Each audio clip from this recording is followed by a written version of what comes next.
മനുഷ്യ ശരീരത്തിലെ പ്രധാന വിസർജ്യ അവയവമാണ് വൃക്കകൾ. പ്രധാന വിസർജ്യ ദ്രാവകമായ മൂത്രം രൂപപ്പെടുന്നത് വൃക്കകളിലാണ്.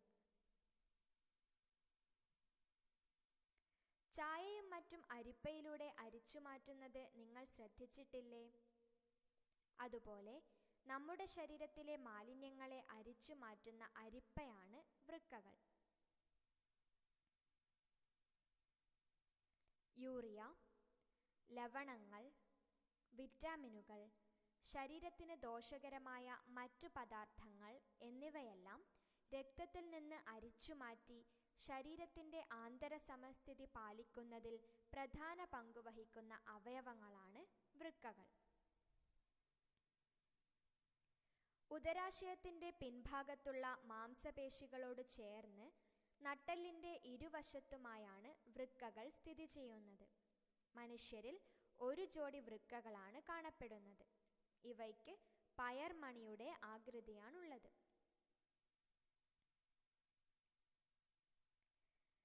വൃക്കയ്ക്ക് ഏകദേശം 11 സെൻറ്റിമീറ്റർ നീളവും 5 സെൻറ്റിമീറ്റർ വീതിയുമുണ്ട്. വൃക്കയുടെ ഭാരം സ്ത്രീകളിൽ 135 ഗ്രാമും പുരുഷന്മാരിൽ 150 ഗ്രാമുമാണ്. വൃക്കയിലേക്ക് രക്തം കൊണ്ടുവരുന്ന കുഴലാണ് വൃക്കാധമനി. വൃക്കയിൽ നിന്നും രക്തം പുറത്തു കൊണ്ടുപോകുന്ന കുഴലാണ് വൃക്കാസിര. വൃക്കാധമനി വഴി വൃക്കയുടെ അകത്തെത്തുന്ന രക്തത്തിൽ നിന്നും മാലിന്യങ്ങളെ അരിച്ചുമാറ്റി ശുദ്ധീകരിച്ച രക്തത്തെ വൃക്കാസിര വഴി മഹാസിരയിലേക്കും അവിടെ നിന്ന് ഹൃദയത്തിലേക്കും എത്തിക്കുന്നു. വൃക്കയും അനുബന്ധ ഭാഗങ്ങളും ശ്രദ്ധിക്കൂ.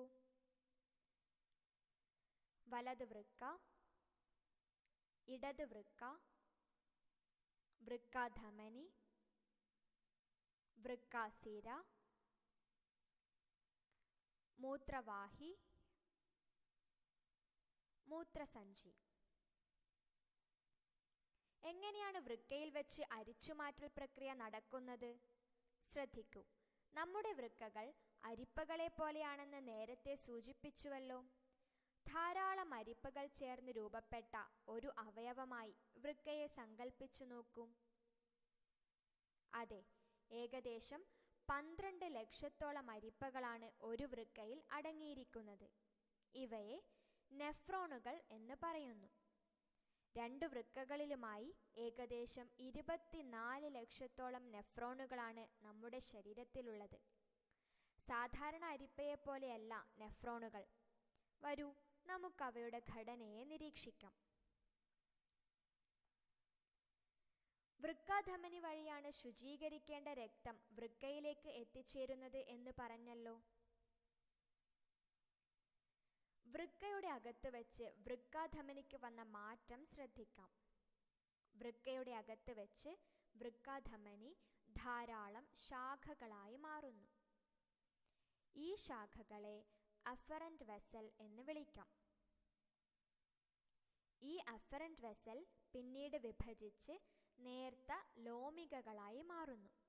ഈ ലോമികകളെ ഗ്ലോമെറുലസ് എന്ന് പറയുന്നു. ഗ്ലോമെറുലസിലെ ലോമികകൾ പിന്നീട് യോജിച്ച് ഇഫറന്റ് വെസലായി മാറുന്നു. മറ്റു രക്തക്കുഴലുകളെ അപേക്ഷിച്ച് ലോമികകൾക്ക് ചെറിയ സുഷിരങ്ങളുണ്ടെന്ന കാര്യം കൂട്ടുകാർ ഓർക്കുമല്ലോ. എഫറന്റ് വെസൽ വഴി വന്ന രക്തത്തിന് ഗ്ലോമെറുലസിൽ വെച്ച് എന്ത് സംഭവിച്ചു? ഗ്ലോമെറുലസിലെ സുഷിരങ്ങൾ ശ്രദ്ധിക്കൂ. ഈ സുഷിരങ്ങളെ ഒരു അരിപ്പയുടെ സുഷിരങ്ങളുമായി ബന്ധപ്പെടുത്തി നോക്കൂ.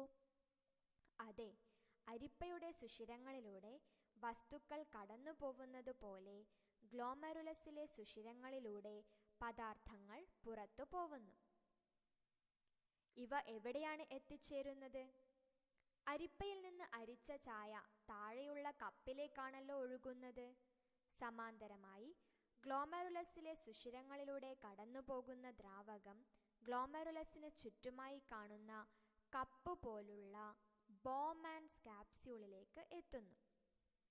ബോമാൻസ് ക്യാപ്സ്യൂൾ ഇരട്ട ഭിത്തിയോട് കൂടിയതാണ്. 2 ഭിത്തികളുടെ ഇടയിലുള്ള സ്ഥലത്തെ കാപ്സ്യുലാർ സ്പേസ് എന്നു പറയുന്നു. ഗ്ലോമറുലസിൽ നിന്നും അരിച്ചെടുക്കൽ അഥവാ ഫിൽട്രേഷന്റെ ഫലമായി കാപ്സ്യുലാർ സ്പേസിലേക്ക് എത്തിയ ദ്രാവകത്തെ ഗ്ലോമറുലാർ ഫിൽട്രേറ്റ് എന്ന് പറയുന്നു. രക്തത്തിൽ നിന്നാണ് ഗ്ലോമറുലാർ ഫിൽട്രേറ്റ് രൂപപ്പെട്ടത് എന്ന കാര്യം ചിന്തിക്കുമല്ലോ.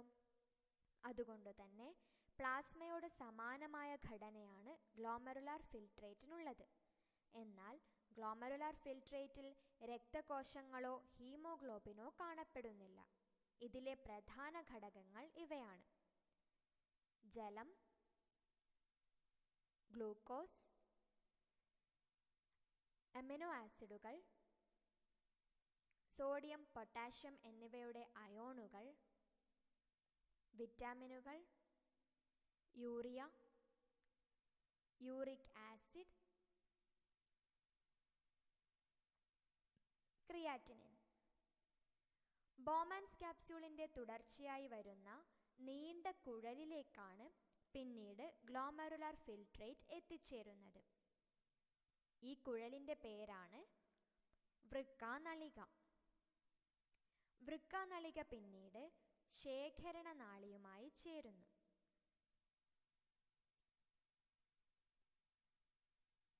ഇത്തരത്തിൽ വൃക്കാനളിക ബോമാൻസ് ക്യാപ്സ്യൂളിനെയും ശേഖരണനാളിയെയും ബന്ധിപ്പിക്കുന്നു. ശേഖരണനാളിയിൽ ശേഖരിക്കപ്പെടുന്ന മൂത്രം പിന്നീട് പെൽവിസിലേക്ക് എത്തുന്നു. പെൽവിസിൻ്റെ തുടർച്ചയായ മൂത്രവാഹി വഴി മൂത്രം മൂത്രസഞ്ചിയിലെത്തുകയും അവിടെ നിന്ന് ആവശ്യാനുസൃതം പുറംതള്ളപ്പെടുകയും ചെയ്യുന്നു. ഗ്ലോമറുലസിലെ ലോമികകൾ ചേർന്ന് ഇഫറന്റ് വെസലായി മാറുന്നു എന്ന് നേരത്തെ സൂചിപ്പിച്ചിരുന്നുവല്ലോ. ഇഫറന്റ് വെസലിന് പിന്നീട് എന്ത് മാറ്റമാണ് ഉണ്ടാവുന്നത്? ഇഫറന്റ് വെസൽ വിഭജിച്ച് വീണ്ടും നേർത്ത ലോമികകളായി മാറുന്നു. ഈ ലോമികകൾ വൃക്കാനളികയ്ക്ക് പുറത്ത് അവയെ ചുറ്റിയാണ് കാണപ്പെടുന്നത്. അതിനാൽ ഈ ലോമികജാലത്തെ ബാഹ്യനളിക ലോമികജാലം എന്ന് വിളിക്കുന്നു. ബാഹ്യനളിക ലോമികജാലത്തിലെ ലോമികകൾ കൂടിച്ചേർന്ന് വൃക്കാസിരയായി മാറുന്നു. വൃക്കാസിര പിന്നീട് മഹാസിരയിലേക്ക് തുറക്കുന്നു. മഹാസിര ഹൃദയത്തിലേക്കും. ഗ്ലോമറുലസിൽ നിന്ന് വിസർജ്ജ വസ്തുക്കൾ അരിച്ചുമാറ്റിയ ശേഷമുള്ള ശേഷിക്കുന്ന രക്തം ഇഫറന്റ് വെസൽ വഴി ബാഹ്യനളിക ലോമികാജാലത്തിലേക്ക് എത്തുന്നു. ബാഹ്യനളിക ലോമികാജാലം വൃക്കാനളികയോട് ചുറ്റപ്പെട്ടിരിക്കുകയാണല്ലോ. രക്തത്തിൽ അവശേഷിക്കുന്ന മറ്റ് വിസർജ്ജ വസ്തുക്കൾ ബാഹ്യനളിക ലോമികജാലത്തിലെ സുഷിരങ്ങൾ വഴി വീണ്ടും വൃക്കാനളികയിലേക്ക് എത്തുന്നു. ശേഷിക്കുന്ന പൂർണ്ണമായും ശുദ്ധീകരിക്കപ്പെട്ട രക്തം വൃക്കാസിരയിലേക്ക് ഒഴുകുന്നു. അവിടെ നിന്ന് അവ മഹാസിര വഴി ഹൃദയത്തിലേക്ക് എത്തുന്നു. നെഫ്രോണിൻ്റെ ഘടന ഓർത്തുനോക്കാം. Efferent vessel, glomerulus, efferent vessel, ബാഹ്യനളിക ലോമികജാലം, വൃക്കാസിര, ബോമാൻസ് ക്യാപ്സ്യൂൾ, കാപ്സ്യുലാർ സ്പേസ്, വൃക്കാനളിക, ശേഖരണനാളി. വൃക്കാധമനി വഴി വൃക്കയിലേക്ക് എത്തിയ രക്തത്തിൻ്റെ സഞ്ചാരപാത വീക്ഷിക്കാം. വൃക്കാധമനി, afferent vessel, glomerulus, efferent vessel, ബാഹ്യനളിക ലോമികജാലം, വൃക്കാസിര, മഹാസിര, ഹൃദയം. ഗ്ലോമറുലസിൽ നിന്നും അരിച്ചെടുത്ത ദ്രാവകത്തിൻ്റെ സഞ്ചാരപാത ശ്രദ്ധിക്കൂ. ഗ്ലോമറുലസ്, ബോമാൻസ് ക്യാപ്സ്യൂൾ, വൃക്കാനളിക, ബാഹ്യനളിക ലോമികജാലത്തിൽ നിന്നും വൃക്കാനളികയിലേക്കും വൃക്കാനളികയിൽ നിന്നും ബാഹ്യനളിക ലോമികജാലത്തിലേക്കും.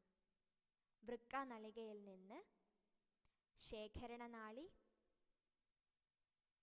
പെൽവിസ്, മൂത്രവാഹി, മൂത്രസഞ്ചിയിൽ ശേഖരിച്ചു വച്ച മൂത്രം ആവശ്യാനുസൃതം പുറത്തേക്ക്. നമ്മുടെ വൃക്കകളെക്കുറിച്ച് കൂട്ടുകാർക്ക് ആവശ്യത്തിനുള്ള വിവരങ്ങൾ ലഭിച്ചുവെന്ന് വിശ്വസിക്കുന്നു. പാഠപുസ്തകത്തിൽ നിന്നും അധിക വിവരങ്ങൾ ശേഖരിക്കാൻ മറക്കില്ലല്ലോ.